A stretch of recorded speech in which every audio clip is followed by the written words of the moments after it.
Hello, everyone. So I have titled this, Where Will the Might of Madness Rest and End? This is a quote from Aeschylus, the 5th century BC, the first tragedian, the father of tragedy. And by madness, he did not mean, insanity. He was talking about moral and political issues. And he uses the word ate.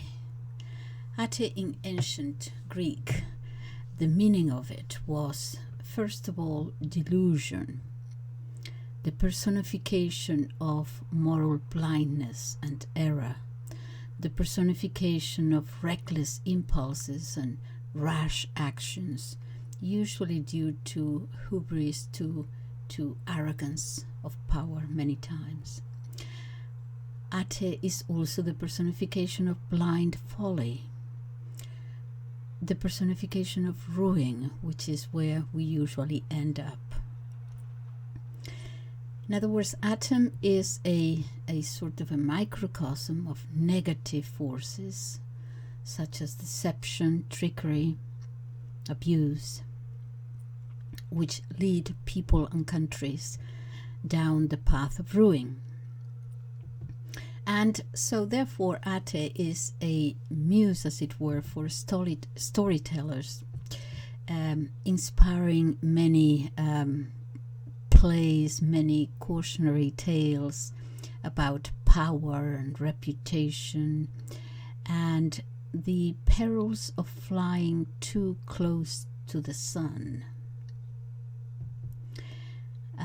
Ate is, Homer says, that is very swift-footed. Okay, so why am I saying all this? I was watching Congress, the American Congress, questioning some candidates for who have been nominated by former President-elect Trump. For those abroad, whatever, that it is, under the Constitution of the United States, people who have been nominated by the president have to go through this system of being there in the Senate answering questions put forward to them by the Senate, whose duty under the Constitution is to advise and consent. Now, I didn't watch the whole thing. I just watched a few individuals that I was interested in for a little bit. And I wanted to watch especially the nominee to be the the Department of Justice, Miss Bondi. By the way, thank you again, Senator Hawley. Senator Hawley raised, while asking her questions, I suppose he's questioning her, interrogating her. He brought up again the issue of religious liberty in the United States and the issue that the many government agencies have been abusing power to go against what he called people of faith. And he mentioned, not only those pro-life people who are pro-life and sometimes they're protesting, but sometimes they are in their houses and the FBI comes to them. But also he mentioned again the study that is now open, anyone can see it, about how the FBI targeted traditional Catholics going to Mass and so on. So he brought it up again. And I do thank you, Senator Hawley. I know you're not Catholic, but you do it out of a sense of justice and respect for the Constitution. I think over a year ago, actually, you brought up that for the first time when they were it came out that FBI agents were going to Catholic churches and stay there during Mass and, just collecting information and so on. And I did a very short video on it. It was just impulsive on my part. Just wanted to thank you for it, for bringing up the subject and discussing it in Congress. And, my videos don't ever go viral, but within my limited scope, I think it reached like 95,000. It was just a little short video. I never reached that at all. But anyway, I want to thank you again for that. Now, I also wanted to watch Senator Rubio, Marco Rubio, because he spoke about also a year ago about sanctions. And I have a headline here from newspaper: Rubio's sanction inability theory rings funeral bells for US dollar hegemony. And it says, if I can quote, I didn't write the name of the journal, I'm sorry, but it says, in a video widely circulated on the internet, US Senator Marco Rubio, this is about a year ago, lamented the decline of US dollar hegemony and said, quote, there'll be so many countries transacting in currencies other than the dollar that we won't have the ability to sanction them. We won't have the ability to sanction countries if they move away from the dollar. So Senator, I suppose, takes for granted that the US has not only the power, that's a given that it has the power, but the authority to demand that other countries do as they are told by the United States, according to what the United States considered to be in its benefit, the benefit of the United States, not in the benefit of the country in question necessarily. That country may have different objectives, not necessarily anti-American, but they're supposed to act solely according to the interest of the US, and if they don't, you either become a proxy for another war, or you are a color revolution, or you will be ruined economically. Now, to me, I don't, the US is surely abusing its economic power here. In other words, go along with us or else. I believe there are about 22% of countries are being sanctioned at the moment by the United States. Of course, countries are seeking sometimes different alternatives. And so, with this sanctions thing, obviously they don't want to be so dependent on the dollar. We'll be next time. It is this idea that they have a right to demand of any country to be in line with the interests of the United States, even when those interests might differ. Now, I have said many times, and believe me, because I do want to emphasize it, that this is not out of my part ill disposition towards the United States at all, because it's not. I myself, I married an American, and my daughters are American. I am not, but I lived there for a long time. I wish the United States no ill, but really I think you are overreaching here. You have your own interests, and other countries may want to do something different, and it is, I think just ease off a little bit, because what is going to happen is that countries will start disliking you for your, forceful approach. And okay, so at the moment, little countries, Romania or Georgia, might not be able to do very much about it. But you know what happens? While you can't do anything about it, you just mumble and complain. But the moment that comes that the time is right, they will go against you. In other words, you may gain benefits now yourselves and your generation, but consider that future generations might not. That, thinking about this, I thought of the Greek mythology story of Tantalus. That is from where we get the word tantalize. I'll tell you the story. It's very interesting. Stay with me. Well, first of all, who was Tantalus? It's a figure in Greek mythology, okay? Greek legend. He was a king, and he was the son of Zeus, also the god of gods. So he was half mortal, however. This is the point. Half mortal, okay, and half divine. He was also an intimate friend of the gods, to whose table, I'm reading now, to whose table he was admitted. The punishment of Tantalus in the underworld was occasioned by one of several crimes, according to various ancient authors.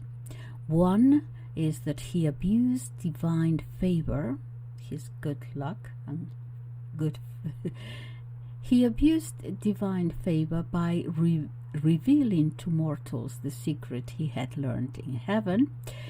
2, he offended the gods by killing his own son, Pelops. From Pelops, the island of Pelops and the Peloponnesian War. Yeah, he actually killed his own son, Pelops, and served his son's body to the gods in food. He cooked the meat in order to test their power of observation, the power of the gods. And 3, more about this in a second. And 3, he also stole nectar and ambrosia, the food of the gods, from heaven to make himself equal to the gods. Okay, so let me see. Now, his punishment, I will go in a little bit more detail here because it's extremely interesting. Now, his punishment.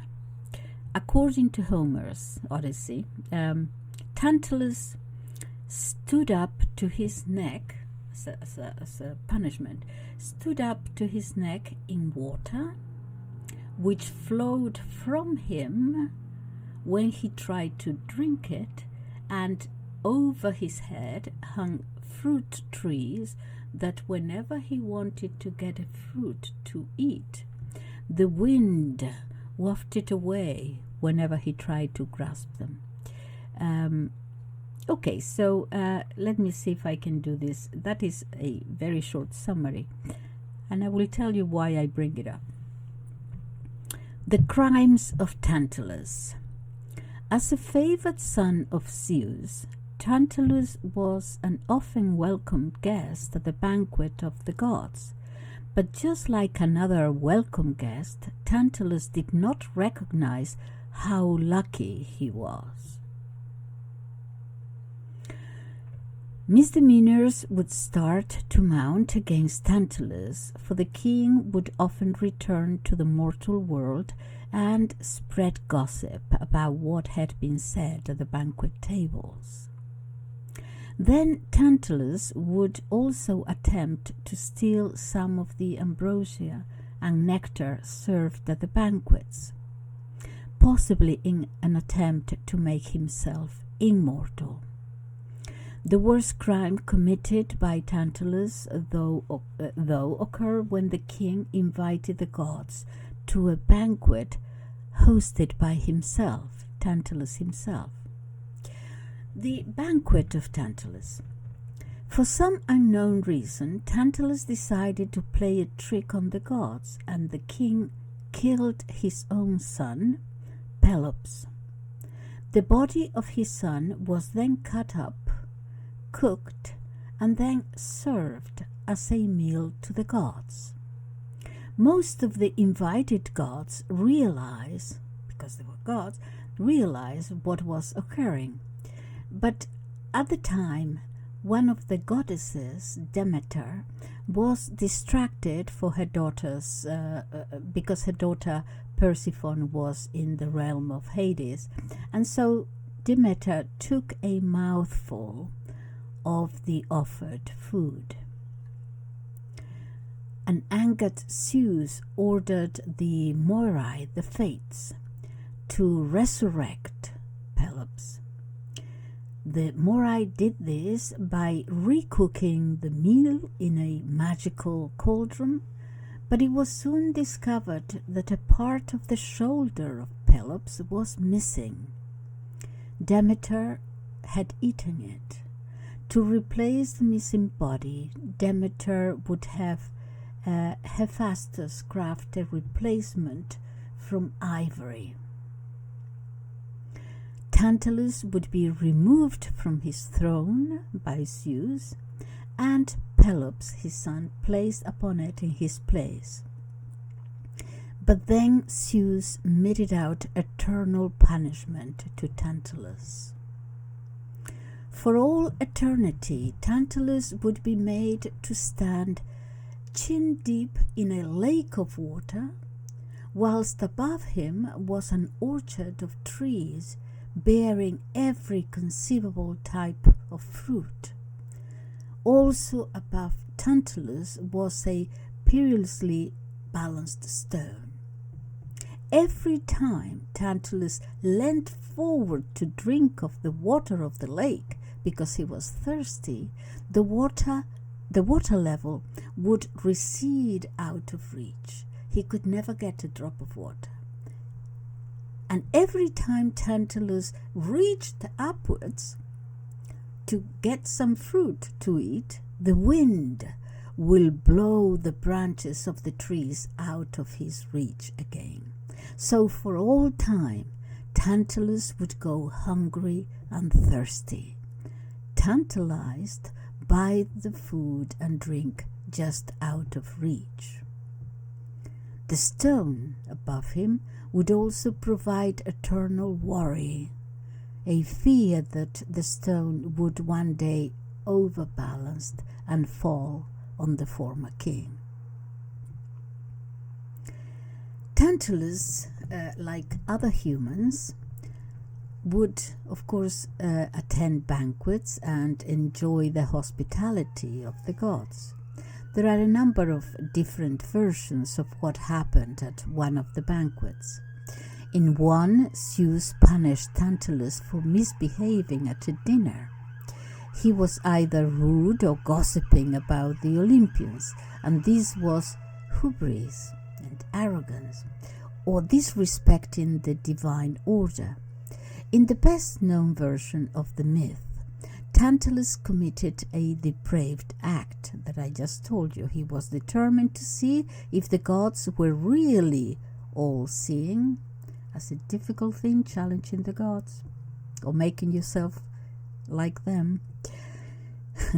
So, this is another. He decided to murder his own son, Pelops. After the killing of his son, the king had the body butchered for meat. Tantalus then put the flesh of Pelops into the food of the gods, which was served at a banquet. When Zeus and the other Olympians were served meals with human flesh, they knew what had happened and were outraged. Okay. So, all right.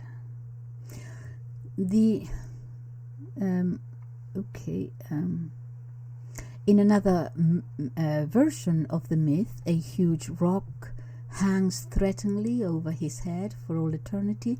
The punishment of the king is now synonymous with greed and hubris, that is arrogance, and arrogance leads always to abuse of power, if you have any, and also the inability to be dissatisfied. The myth has many interpretations. In general, the myth can be seen as a warning to humans to respect the gods and not to commit hubris. The myth also shows the power of the gods, who punish not only individuals for their sins, but also, and this is crucial, but also their descendants. Because Zeus not only punished Tantalus, but all his descendants. They all had, all the other kings that came after him had disastrous lives. Okay, so they also punish their descendants. This story is important as it demonstrates that the Greeks believed in eternal punishment for crimes when alive, as seen in this torturous punishment. This crime resulted in the murder and mayhem among his descendants. Let me, whenever you want to know a little bit about these Greek myths, I have several books, but one of them is a lovely little book. It's all by the great Edith Hamilton, an American writer, Mythology. And he tells these stories as Greek mythology should be told, as a story. Yeah, and this is her version, what he tells us. Let me see. Tantalus was the son of Zeus and honored by the gods beyond all the mortal children of Zeus. They allowed him to eat at their table, to taste the nectar and ambrosia which, except for him alone, none but the immortals could partake of. They did more. They came to a banquet in his palace. They condescended to dine with him. In return for their favor, he acted so atrociously that no poet ever tried to explain his conduct. He had his only son, Pelops, killed, boiled in a great cauldron, and served to the gods. Apparently he was driven by a passion of hatred against them, which made him willing to sacrifice his son in order to bring upon them the horror of being cannibals. It may be, too, that he wanted to show in the most startling and shocking way possible how easy it was to deceive the awful, venerated, humbly adored divinities.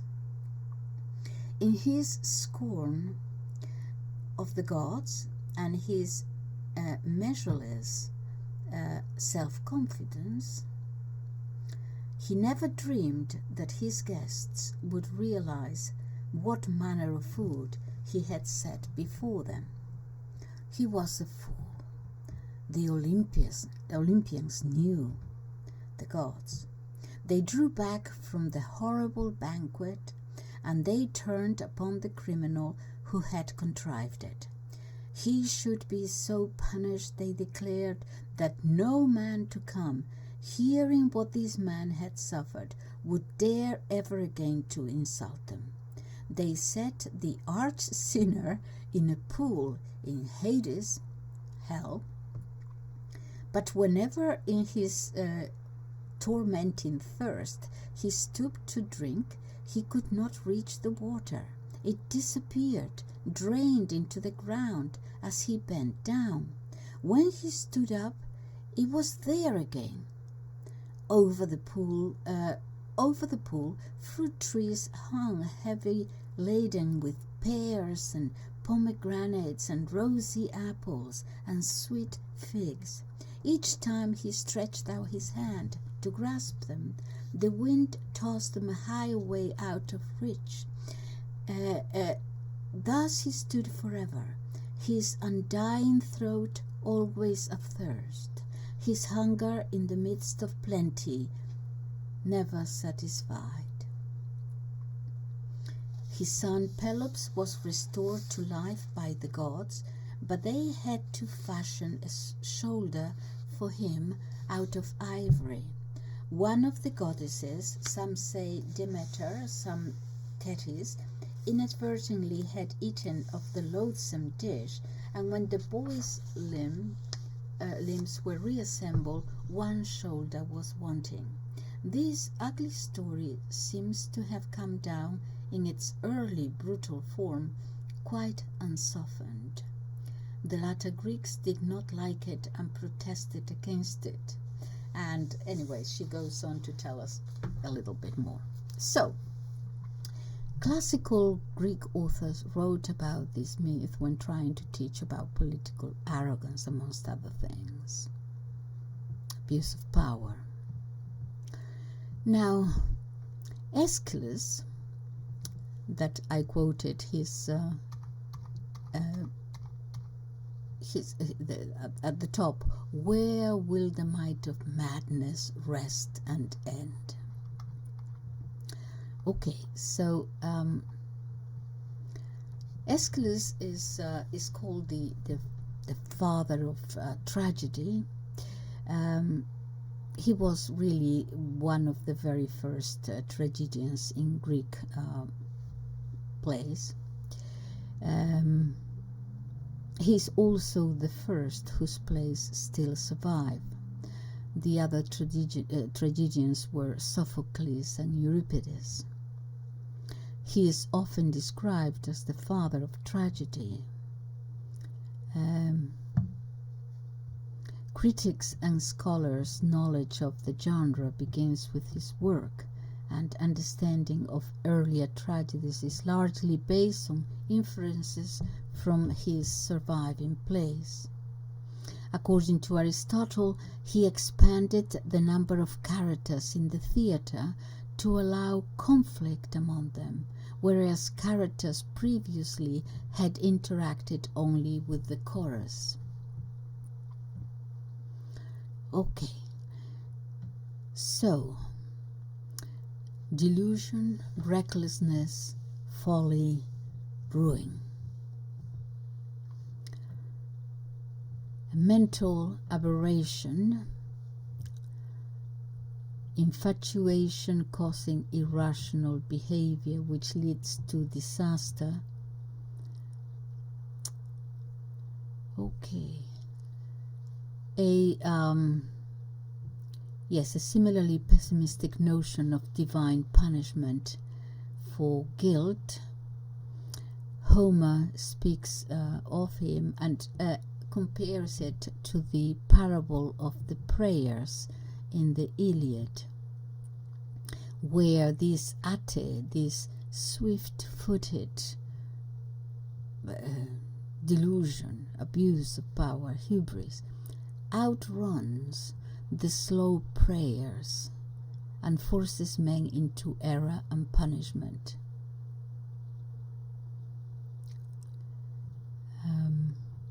It is called the litany of prayers. Prayers are, he compares them, prayers are kind of slow, but Ate is much faster than the litany of prayers.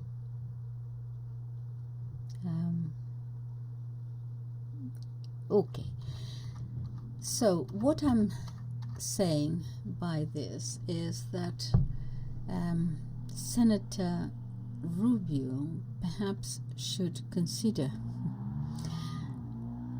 the punishment of Tantalus, the arrogance,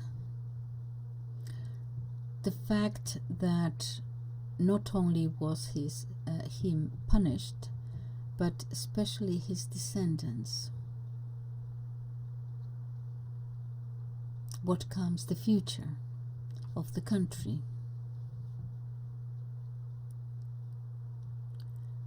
That is all for today. Thank you. Bye-bye.